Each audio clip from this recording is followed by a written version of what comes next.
Welcome back. আসসালামু আলাইকুম। বন্ধুরা, আবারও হাজির হলাম কম্পিউটারের স্পিড বাড়ানোর নতুন একটি চমৎকার টিউটোরিয়াল নিয়ে। আজকের এই টিউটোরিয়ালে আমি আপনাদের এমন একটি ট্রিক্স দেখাবো যেটি ফলো করলে মাত্র এক ক্লিকে আপনার কম্পিউটার থাকা যতগুলো ড্রাইভ রয়েছে এবং তার ভিতরে যতগুলো ফাইল রয়েছে সমস্ত ফাইল মাত্র কয়েক সেকেন্ডের মধ্যে রিফ্রেশ হয়ে যাবে এবং আপনার কম্পিউটার চলবে রকেটের গতিতে। তো আপনি এটি কিভাবে করবেন চলুন দেখে নেওয়া যাক। এটি করার জন্য প্রথমেই সামান্য কিছু কোড লিখে আপনার কম্পিউটারে সেভ করে রাখতে হবে, যাতে করে পরবর্তীতে আপনি মাত্র একটি ক্লিক করলেই আপনার পুরো কম্পিউটারটি রিফ্রেশ হয়ে যাবে। তো এর জন্য আপনি মাউসের রাইট বাটনে ক্লিক করবেন, এরপরে এখান থেকে চলে যাবেন নিউতে আসার পরে এখান থেকে যাবেন টেক্সট ডকুমেন্টে ক্লিক করে দেবেন। টেক্সট ডকুমেন্টে ক্লিক করলে এরকম একটি ফাইল ওপেন হবে। তো ফাইলের উপরে ডাবল ক্লিক করুন। ডাবল ক্লিক করার পরে আপনার নোটপ্যাডটি ওপেন হয়ে যাবে।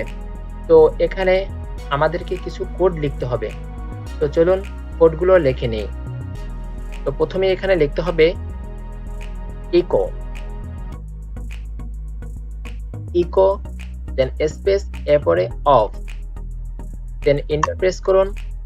এরপরে এখানে লিখুন cd/, এরপরে আবারও এন্টার প্রেস করুন।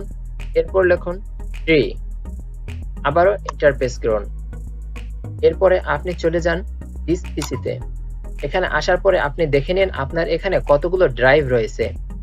তো আপনি দেখতে পাচ্ছেন এখানে আমার মোট 6টি ড্রাইভ রয়েছে। আপনার এখানে 4টিও থাকতে পারে, 3টিও থাকতে পারে, এমনকি এর চেয়ে বেশিও থাকতে পারে।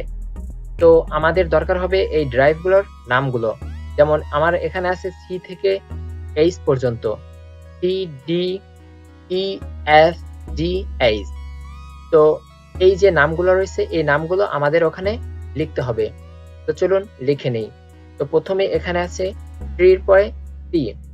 C drive. তো অবশ্যই এই যে ড্রাইভগুলোর নামগুলা এগুলা আপনাকে ক্যাপিটাল লেটার লিখতে হবে।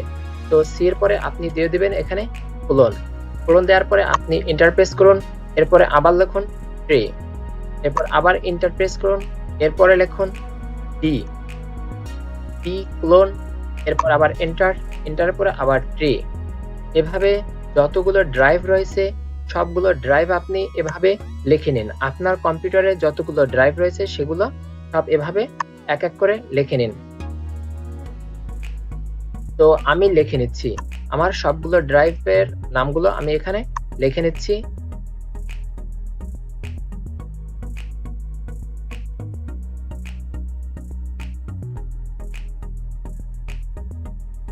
তো এভাবে সবগুলো লিখে নেওয়ার পরে দেখেন এখানে লেখা আছে ইকো অফ cd/, এরপরে ট্রি। আর এখানে যে ড্রাইভের নামগুলো রয়েছে প্রত্যেকটা ড্রাইভের নাম আপনি ক্যাপিটাল লেটারে দিবেন। যেমন আমার সি থেকে এইচ পর্যন্ত রয়েছে, যেটা আমি প্রথমেই দেখাইলাম। এই যে এইচ পর্যন্ত রয়েছে, তো এটি আপনার যতগুলো ড্রাইভ থাকবে ততগুলো আপনি এভাবেই লিখবেন। এভাবে লেখার পরে আপনি ফাইলে ক্লিক করবেন। তো ফাইলে ক্লিক করার পরে এখানে লেখা আছে সেভ অ্যাজে ক্লিক করবেন। সেভ অ্যাজে ক্লিক করার পরে আপনি এটা সেভ করবেন ডেস্কটপে। তো ডেস্কটপে এখানে সিলেক্ট করবেন। এরপরে এখানে দেখতে পাচ্ছেন এটার নাম লেখা যাবে। তো এখানে আপনি যে কোনো কিছু একটা নাম লিখতে পারেন। তো আমি এখানে লিখে দিচ্ছি রিফ্রেশ, যাই লিখুন। তারপরে আপনি দিতে পারেন ডট দেবেন। তো ডট দেওয়ার পরে এখানে লিখবেন একটা এক্সটেনশন আপনাকে অ্যাড করতে হবে, সেটা হচ্ছে BAT। এটা আপনাকে মাস্ট বি দিতেই হবে। আর এই এক্সটেনশনটা আপনি আবারও দেখে নিন। যাই লিখুন এর সাইডে এই থেকে রিফ্রেশ, এই থেকে এই পর্যন্ত যাই লিখবেন, এরপরে আপনি ডটের পরে লিখবেন AT এবং এর মাঝে কোনো স্পেস দেওয়া যাবে না। দেখতে পাচ্ছেন এই রিফ্রেশ ডট ব্যাট BAT লিখছি আমি, এর ভিতরে কোনো স্পেস দিই নাই। এখানে যদি কোনো স্পেস দেন তাহলে কোনো কাজ করবে না। তো এটি লেখার পরে আপনি এখানে সেভে ক্লিক করবেন। সেভে ক্লিক করার পরে এটাকে আমরা কেটে দেব। তো এটা কেটে দেওয়ার পরে দেখতে পাচ্ছেন এখানে একটি ফাইল ওপেন হয়েছে refresh.bat। তো এখানে এটা সেভ হওয়ার পরে আপনি এটার উপরে ডাবল ক্লিক করবেন। ডাবল ক্লিক করলেই আপনার কম্পিউটারটি রিফ্রেশ নেওয়া শুরু হয়ে যাবে। আপনার কম্পিউটারে যতগুলো ড্রাইভ থাকবে এবং তার ভিতরে যতগুলো ফাইল থাকবে প্রত্যেকটা ফাইল রিফ্রেশ হয়ে যাবে, যার ফলে আপনার কম্পিউটার চলবে রকেটের গতিতে।